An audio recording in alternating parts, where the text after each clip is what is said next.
You may have seen or heard lately that Florida property taxes are going away. Is that true? Well, maybe. In this series of videos, we're going to break down this topic into 3 parts.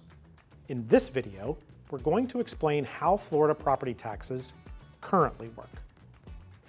In the next video, we're going to talk about what is actually being proposed in Tallahassee and whether Florida property taxes could realistically be eliminated. And in the final video, we're going to sit down with Seminole County property appraiser David Johnson and get his perspective on what is happening and what it could mean for Florida property owners. Currently, Florida property taxes are based on what's called an ad valorem system. That's just a fancy Latin phrase that means according to the value. In simple terms, the more valuable a property is, the more taxes it generally pays. Every county in Florida has an elected property appraiser. The property appraiser's office is responsible for determining the value of every parcel of real estate within that county. That value becomes the basis for calculating property taxes. Now, this is where people often get confused. There are actually several different values associated with your property. There is market value, which is what the property would likely sell for in today's market. There is assessed value, which is the value used by the property appraiser for tax purposes. And there is taxable value, which is the number used after exemptions are applied. Those are not always the same number. Understanding that difference is important because your tax bill is based on taxable value, not necessarily what Zillow says your house is worth. Let's look at an example. Suppose a home is worth approximately $500,000 and sells for roughly that amount. When the property sells, the property appraiser will review that sale as part of determining the property's value going forward. The important thing for buyers to understand is that taxes often reset after a sale. One of the most common mistakes buyers make is looking at the seller's current tax bill and assuming that's what their tax bill will be. That is often not the case. The previous owner may have owned the property for 20 years and benefited from homestead protections that keep their taxable value significantly lower than current market value. When a new buyer purchases the property appraiser will reassess the property based on current valuation guidelines.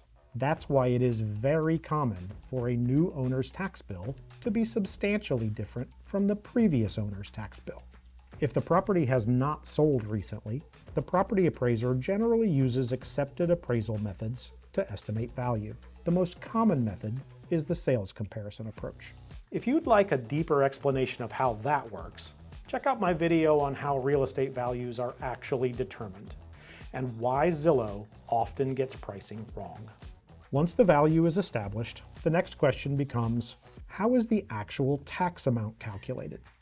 This is where the millage rate comes into play. A mill is simply $1 of tax for every $1,000 of taxable value. The millage rate is generally established by the local taxing authorities. That typically includes the county, the city, if the property is located within city limits, the school board, and various special taxing districts. Those individual rates are combined to create the total millage rate for the property. The ad valorem portion of your tax bill is based on that millage rate, multiplied by your taxable value. You may also notice something called non-ad valorem assessments on your tax bill. These are different. These charges are not based on the value of your property. They are usually flat fees. Examples can include solid waste collection, street light districts, stormwater management, and certain fire or community service districts. Those charges are added onto the tax bill, but calculated differently than ad valorem taxes. Now let's talk about one of the biggest tax benefits available to Florida homeowners: homestead exemption. Homestead exemption only applies to owner-occupied primary residences. You must establish Florida residency and make the property your primary residence before qualifying. Homestead provides several important benefits. The first benefit is a reduction in taxable value. Currently, Homestead can reduce the taxable value of a property by up to $50,000 under Florida's exemption structure. Let's go back to our example. Suppose a property has a taxable value of $400,000. After applying Homestead exemption, the taxable value will be reduced. That lower taxable value means a lower tax bill. But the second benefit is actually the bigger one over time. The second benefit comes from something called Save Our Homes. This is one of the most valuable benefits available to Florida homeowners.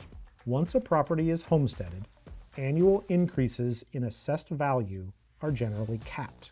That means if home values suddenly skyrocket, as we saw during the COVID years, the taxable value does not necessarily increase at the same pace. Let's say two properties are worth exactly the same amount. One is an investment property, the other is homesteaded. If market values double over several years, the investment property's taxable value can increase dramatically.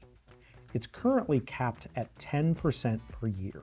The homesteaded property's taxable value may increase much more slowly because of the protections provided in Save Our Homes.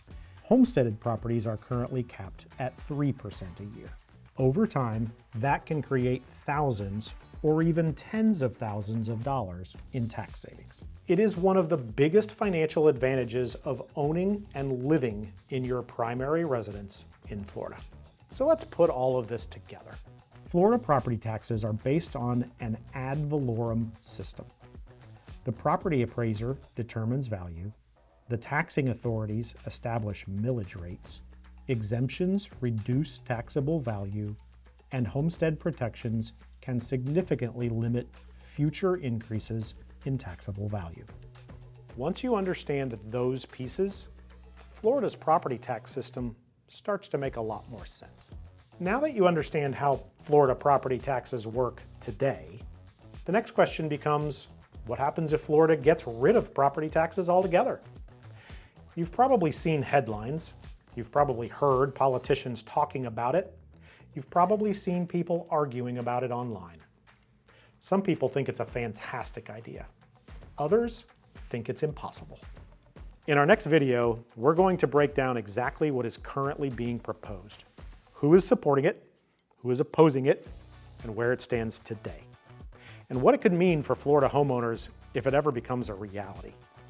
If you're a Florida homeowner or thinking about becoming one, you won't want to miss that video. My name is Barrett Spray with the Barrett Spray Real Estate Team. We've been helping buyers, sellers, and investors throughout Central Florida for more than 3 decades. If you found this video helpful, please like it, subscribe, and share it with somebody who has questions about Florida property taxes. Thanks for watching, and I'll see you in the next video.